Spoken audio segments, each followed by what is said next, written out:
Don Global presents the DG Recruit podcast on everything headhunting and recruitment. Achieve the life and career you envision. What's up, game changers? It's your host, Don, founder of Don Global, the headhunting and career coaching company helping you achieve the life and career you envision. In this podcast, I'm going to share with you what I like to do during candidate intake calls. Now, what happens a lot is during the interviews, my candidates are looking at new recruitment agencies to work for, and they have to do a candidate role play. So this podcast is for people who want to upskill their candidate game, because here's the problem. A lot of recruiting agencies may not have taught you what you need to do in terms of training to make sure you are the best you can be when it comes to candidate interviewing.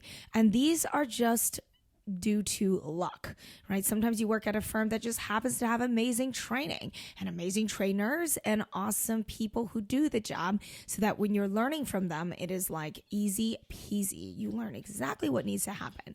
Now, a lot of times if you're working with Joe Schmo recruitment company that's teeny tiny and the owners are just like halfway in the business, halfway out of the business, maybe they're just not training you right.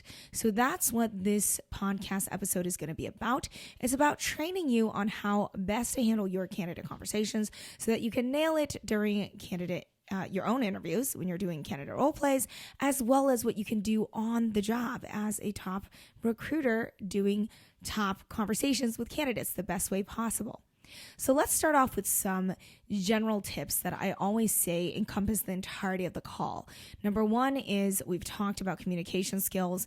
As you notice with the way I speak with downspeak. Downspeak is critical. I do not want to hear people start asking questions like, are you free? Do you have a chance to chat? Like none of that. Like we are all doing downspeak. So that's number one. Number two, you should only be using open questions. I don't want to hear, do you like your job? Are you ready for a move? Do you want to look at what I have? Those are bad questions. Anything that leads to a yes or no question is a terrible question. It means that you are not a master headhunter. That's all that means. The faster you can get rid of these habits, the better you will be at recruitment. So it's critical to start self-monitoring as soon as now, because you have to make sure you don't get into this horrible habit, because once habits really stay for a very long time, you have to work even harder to correct the habit. And that also means word salad, as in the tics that people have, verbal tics. I swear to you, the other day I was on a candidate call and the candidate could not stop singing, you know. I mean, it was crazy, it was insane, every single thing was, and I could not believe this. I said, sir, you are too young to be having such a terrible tic. You need to work on it. So these tics are to be avoided, and I'm assuming that those are not your problems. So let's begin the actual candidate call coaching. So the first thing to do on any candidate call is to not jump right into the spec. That would be what I consider a faux pas. Unless the candidate is fighting you to get on the spec, give them a little, but then fight back, because recruitment is all about offense. Now, I'm not a sports person, but I have played sports when I was little. But in my head, there is a very clear image of what's happening. We are vying for power. That is what is happening on a candidate call.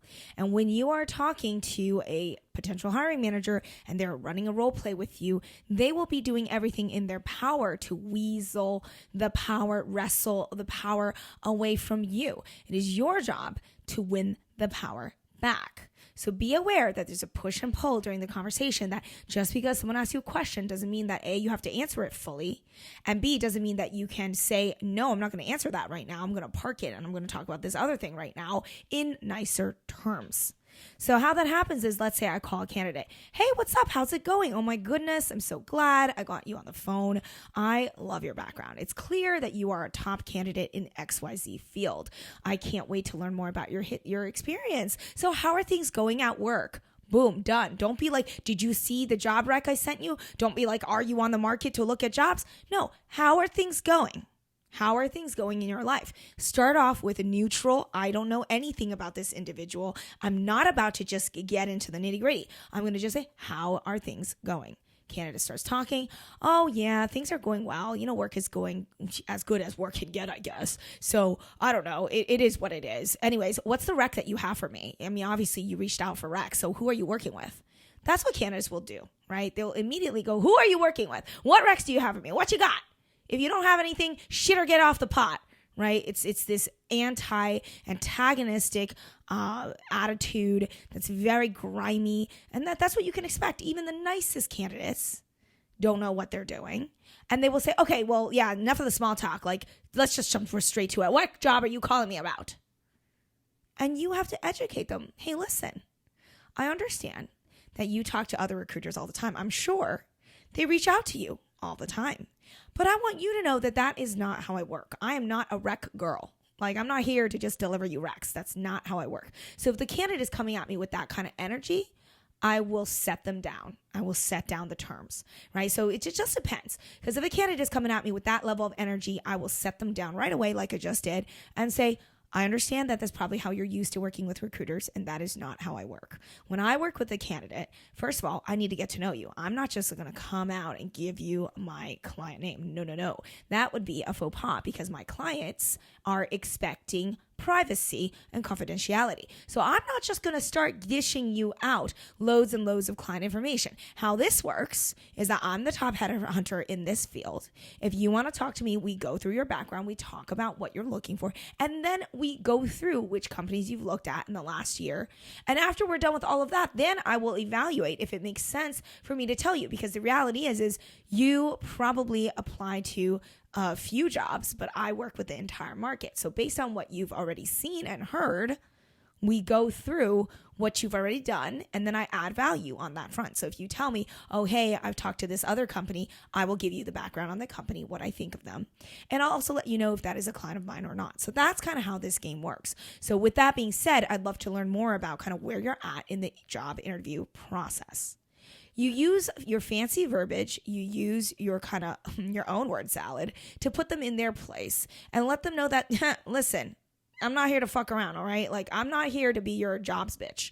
Like, that's not my job. I'm not your freaking rec-taking waitress that I'm just like, oh, jumping. You say jump and I say how high, right? Like, this is not how that's going to go.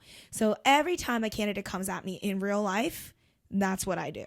Immediately, I'm like, take a step back. Don't talk to me like that. Just because you talk to other recruiters like that, that's not how it's going to go with me. That's reality. That's reality. So that's one thing. Now, most of the time on a candidate role play, that is not going to happen. A person's not going to go ape shit on you on a candidate role play. So in a candidate role play situation, they might just say, oh, yeah, work's going well, but I still really want to know your rec. So what rec are you representing? Again, it's a nicer version of the same jargon. Oh, I appreciate you asking. I always love to tell my clients, my candidates, what recs I'm working on. But how my process works is that I do a short consultation call, which is this call here. And I want to make sure that we're on the same page before I start divulging my proprietary client information. As you can understand, as a professional headhunter, I really care about my clients. And I don't just shout their dirty laundry from the rooftops. So what's important for me to understand is where you're at in the interview process so that I can add value. So where are you at? Where are you at means tell me what you're up to. How many other recs are you talking to? How many other clients are you speaking with? Where are you at? Again, it's such a general question that the candidate gives you some sort of answer and then you can move on from there. So the candidate goes, well, I'm just starting out. Wonderful. So what have you done so far? Again, it's dig deeper. I'm just starting out. What does that mean? Does that mean you're ready in third stage interviews because you're just starting out to really get into the nitty gritty with clients, right? Like, what does just starting out mean? Just starting out could mean a number of different things. So I don't know what you mean. So we need to ask further questions. Cool. I'm glad you're just starting out. That's always exciting when you're starting out. So how's it going? And then they have to tell you more. Well, it's going well. Okay. So what have you been up to? The reason why I ask, and this is where I'd like to give explainers.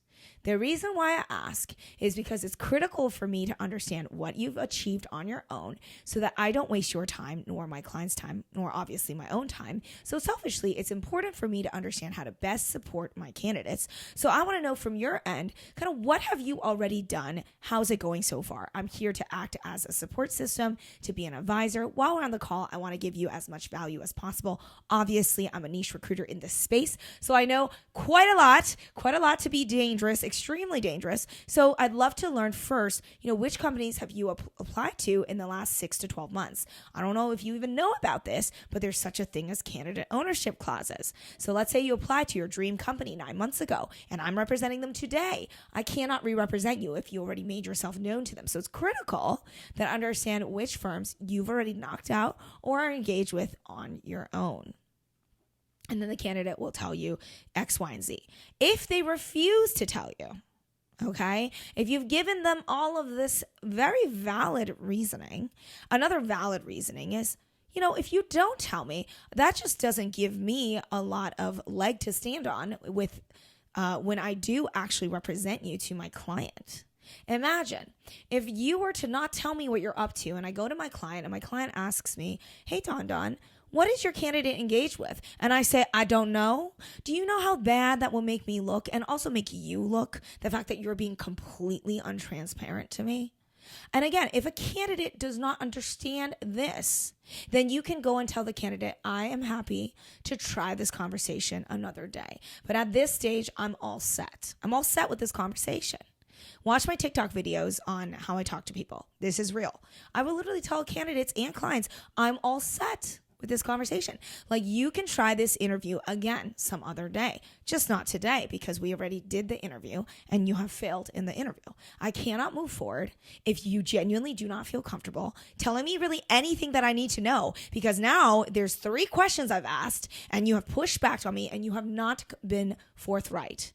And if that's the way you want to play it, that's totally fair with me. But this is how I work. I respect my clients enough not to just give you all the information right up front without knowing you. You're a complete stranger. Keep in mind, I don't know you. You don't know me. I'm trying to get to know you, right? So in recruiting, I think it's such a battle, and you're not going to win every battle. And if a client or candidate does not respect you, that's fine by me. You're not getting the service. That's all I know.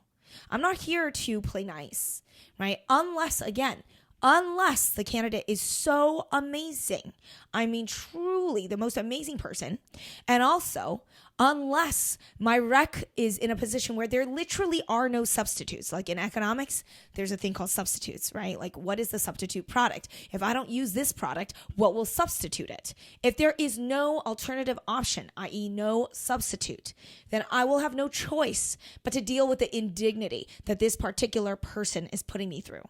So unless you're in that exact situation, I always tell people, move on, because there are plenty of fish in the sea. You do not have to mess around with this type of person.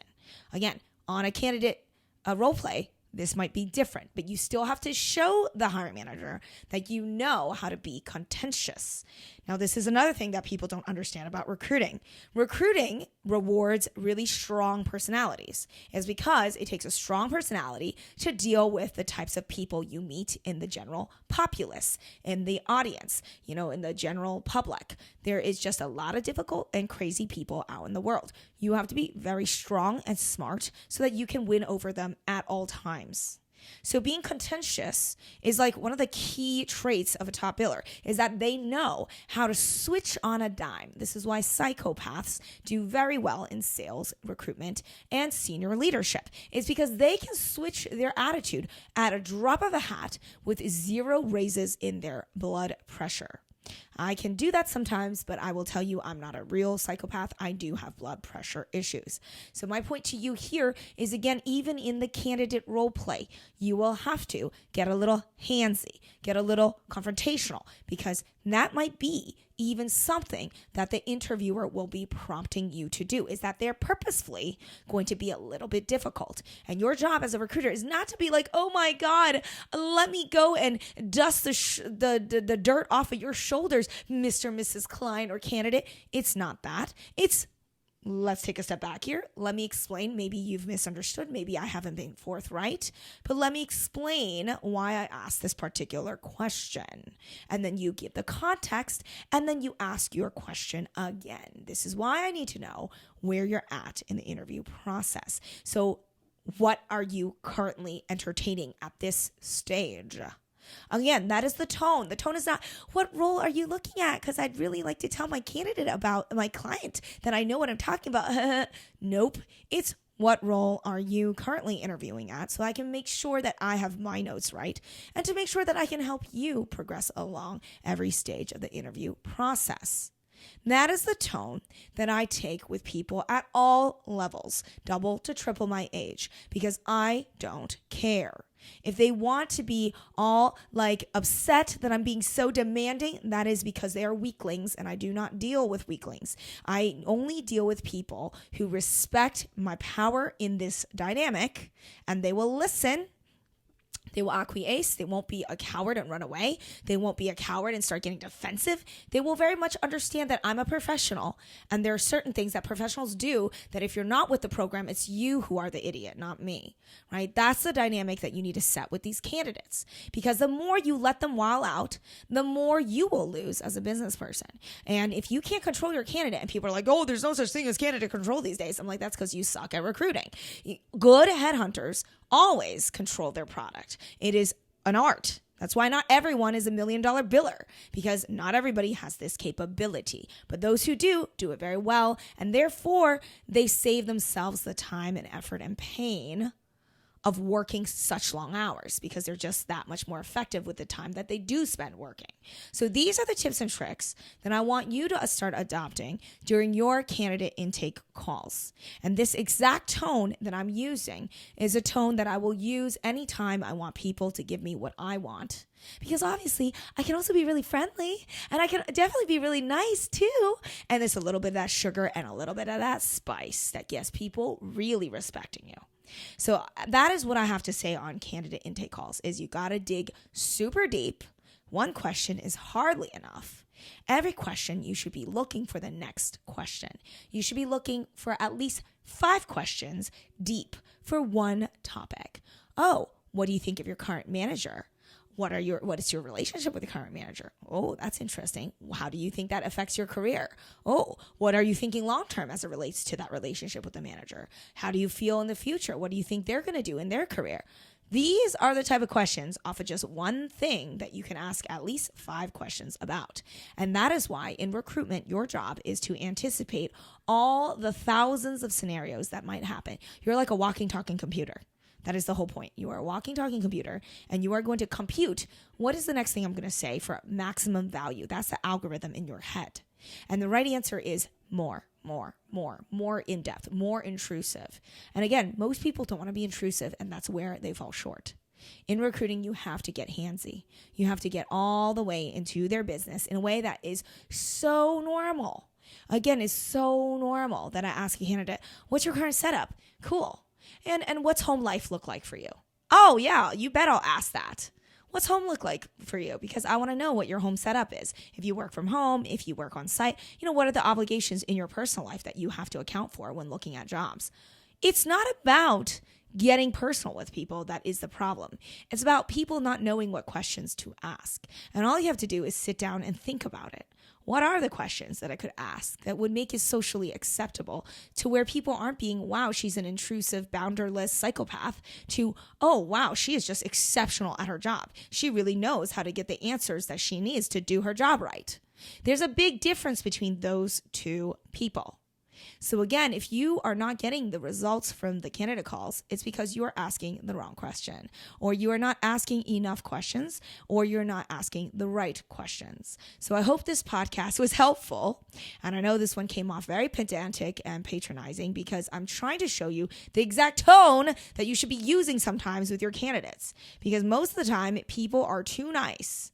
They're too nice on these candidate calls, and it doesn't do them any favors. What you need to do is keep your head cool. Be a neutral party that's only looking to gather information pertinent to the task at hand, which is evaluating how much of a fit you are going to be for potentially my clients. And unfortunately, if I don't ask the tough questions, I'll never find out. So that's why I'm asking you these tough questions. That just shows you how serious of a professional I am compared to the clowns that you meet on a regular daily basis on the internet. So that is the point of today's coaching. I hope it gets your wheels turning in your brain when it comes to dealing with candidates and what to ask them, because whether it's for an interview role play or whether it's for your actual candidate conversations, you can never go wrong if you stay one step ahead of the game. I hope DG Recruit is helping you understand the realities, challenges, and opportunities when it comes to headhunting and recruitment. Whether you're already a top biller or an aspiring headhunter, I'd love to get to know you. Sign up at donnaglobal.com to stay in touch on all aspects of career coaching and headhunting. Connect with me on LinkedIn. I'll see you there. Thanks for tuning in to DG Recruit. This has been a production of Donna Global.